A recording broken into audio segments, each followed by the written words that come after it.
Good morning. You're watching our World News live from Warsaw. My name is Diana Skaya. We'll begin with the unfolding events in Ukraine. At least 6 people have been injured in Russian strikes on the country. 3 women were injured on an air assault on the southern Mykolaiv region late on Saturday.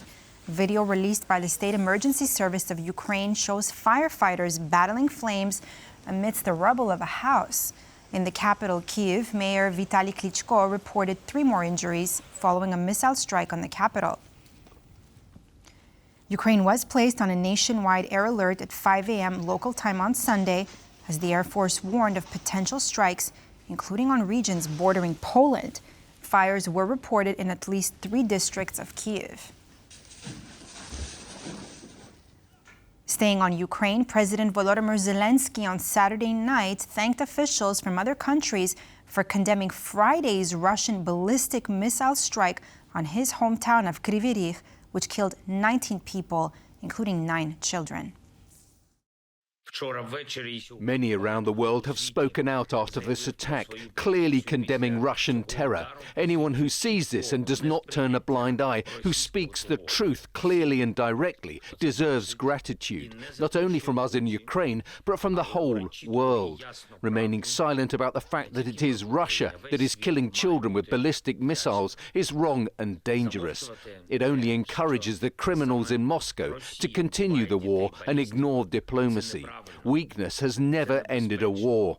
This is why I'm grateful to every country whose representatives have spoken out. Leaders, foreign ministers, embassies.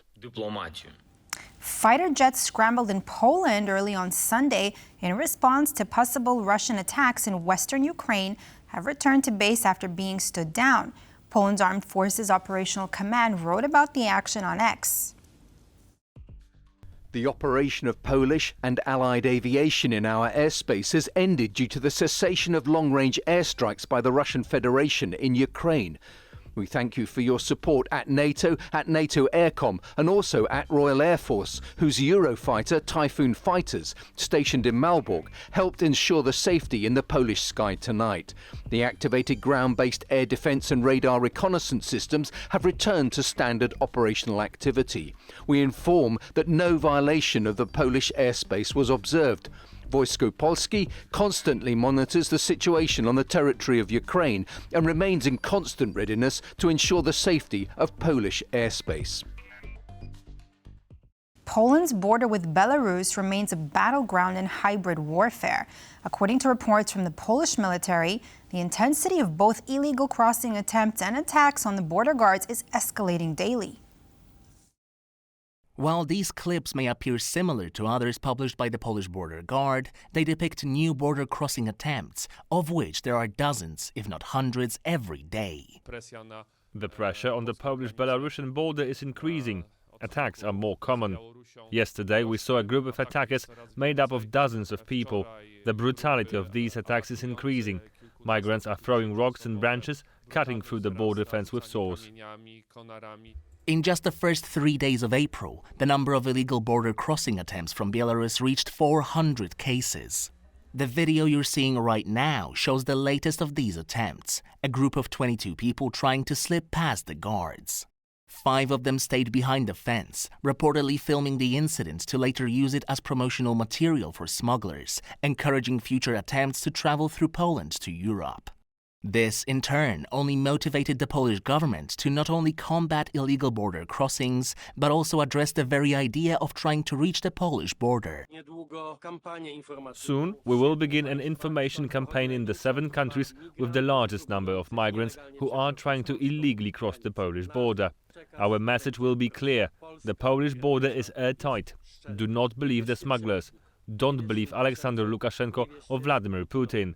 They are lying to you when they say that this is the entry point into Europe. This is untrue. You will not be able to apply for asylum here, and you will not be able to cross the border illegally.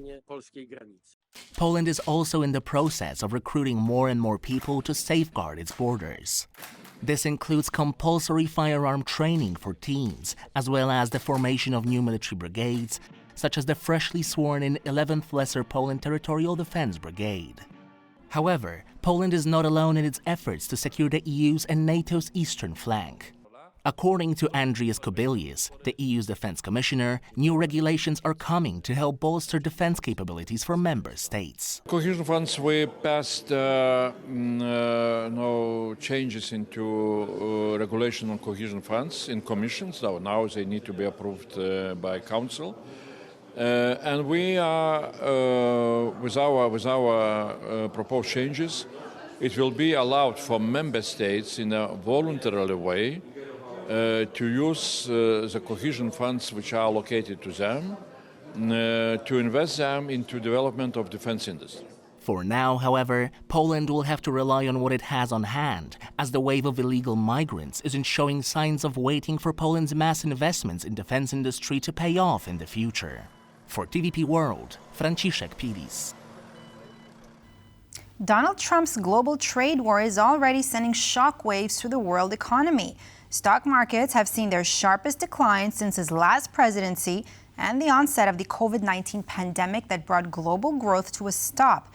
Experts are now warning that Trump's so-called Liberation Day could end up liberating consumers from their disposable income, triggering a surge in the cost of living, especially for Americans.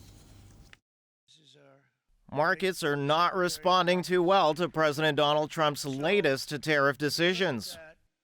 Wall Street closed the week with its biggest losses since the pandemic. The Nasdaq dropped over 10% last week, confirming a bear market for the tech-heavy index. The S&P 500 and Dow Jones Industrial Average also saw major declines, despite positive growth in the defense sector. These losses worsened after China announced retaliatory tariffs of 34%. It's an economic Armageddon that was unleashed by Trump. And the tariff war has begun, and we believe, this could set tech stocks and the tech industry in the U.S. back, potentially a decade. We have a market that is throwing a temper tantrum, frankly, rightfully so. The situation in Europe wasn't any better. The Pan-European Stock 600 index dropped over 8%, its sharpest weekly decline since June of 2022. The FTSE in London didn't do much better. I wouldn't call it a free fall on the financial markets, but rather a sell-off. And the sell-off is ultimately related to the fact that Donald Trump has now set something in motion, which is, of course, a spiral, an escalation spiral. Here in Poland, the main blue-chip VIG20 index dropped over 10%, while the broader VIG dropped 8% for the week. However, both indices are still at record highs. The Trump administration doesn't seem too concerned. The Secretary of State Marco Rubio shared his take after the recent NATO foreign ministers meeting in Brussels. No, their economies are not crashing. Their markets are reacting to a dramatic change in the global order in terms of trade. But ultimately, the markets, as long as they know what the rules are going to be moving forward, and as long as that's set and you can sustain where you're going to be, the markets will adjust. Sentiments may change after further clarifications next week, but as Rubio said himself, a dramatic shift in world trade is underway. Today, we have for the first time the situation since the end of the Second World War that the United States is essentially turning against the system that it created. And that is new and, frankly speaking, rather unpredictable. In an early Saturday post, President Trump told followers on his platform Truth Social to hang tough. This is an economic revolution, and we will win. Hang tough. It won't be easy, but the end result will be historic. We will make America great again. Economists say the era of multilateral trade agreements marked by institutions like the World Trade Organization looks like it's coming to an end. The future may see countries moving to bilateral trade deals and networks of their own. In fact, we see this sort of policy already from some period of time. I mean, after the collapse of the last round of WTO, Doha round, it became clear that there is no more room for multilateral trade liberalization. For the time being, most of the world is waiting to see how this plays out. All could change as soon as next week. There's a lot that could happen here over the weekend and early next week in terms of clarification. Saturday saw massive anti-Trump protests in Washington, D.C., across the U.S., as well as Canada and Mexico. Some 150 activist groups have signed up to participate, and there may be a total of more than 500,000 people taking to the streets to oppose what they say is Donald Trump's all-out assault on government, the economy, and basic rights. Conrad Gorlinski, TVP World. And like we just heard our reporters say it, across the United States, hundreds of thousands of people took to the streets in more than 1,200 protests against the Trump administration. The so-called hands-off demonstrations were held in all 50 states, as well as in Canada and Mexico, with organizers estimating that more than 500,000 people participated in the United States alone. And more than 150 groups helped organize the rallies, including civil rights organizations, labor unions, LGBTQ+ advocates, veterans, and voting rights activists.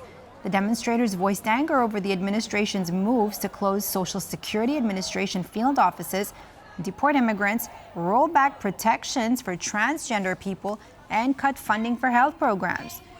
Now, eccentric tech billionaire and close Trump ally Elon Musk was also widely criticized for his effort to reduce government spending, which led to firing of thousands of federal workers and dismantling key government agencies. Trump, who shook financial markets all around the world earlier this week with his announcement of sweeping tariffs, spent the day playing golf in Florida.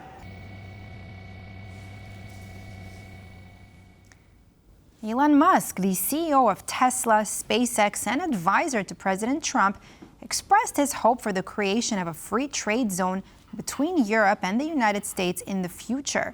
This comes just days after the U.S. president imposed trade tariffs on nearly all of Washington's partners, including the European Union. Well, I hope that I hope that the United States and Europe can establish a very close partnership. We obviously are, there's an alliance already, but I'm hopeful that there can be a very close relationship with America and Europe. And I'm hopeful, for example, with the tariffs, that at the end of the day, I hope it is agreed that both Europe and the United States should move, ideally, in my view, to a zero tariff situation, effectively creating a free trade zone between Europe and North America. That would be that's what I hope occurs. And also more freedom of people to move between Europe and North America, if they wish. If they wish to work in Europe or wish to work in America, they should be allowed to do so, in my view. So that has certainly been my advice to the president.